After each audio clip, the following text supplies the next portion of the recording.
மக்களே, அம்மா என்ன பண்ணிட்டு இருக்காங்கன்னு வாங்க பார்க்கலாம். அம்மா என்ன பண்ணிட்டு இருக்கீங்க? என்ன பண்ணிட்டு இருக்கேன் உனக்கு தெரியலையா? தெரியுதா? ஆமா. என்ன பண்ணிட்டு இருக்கேன்? மீன் கழுவிட்டு இருக்கீங்க.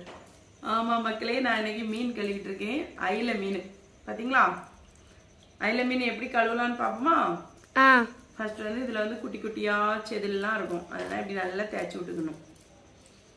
தெரியுதா? கத்திரி வச்சு ஈஸியா வெட்டிடலாம். அதுக்கப்புறமா சைட்ல என்ன இருக்கலாம், இறகுகள், நமக்கும் மீச தாடியெல்லாம் வளர மாதிரி மீனுக்கும் மீச தாடி இதெல்லாம் எடுத்தாச்சா. அப்புறமா இந்த சைட்ல எல்லாம் ஒன்றும் இருக்காது, அதனால அதெல்லாம் வேண்டாம். எடுத்துட்டு பூங்கொத்தெல்லாம் இப்படி எடுத்துடணும். ஈஸி மக்களே அயில மீன் கழுவுறது. நான் இன்னைக்கு வந்து எல்லாம் முழுசு முழுசா போடுவேன். அவ்வளோதான். வாழை வெட்டி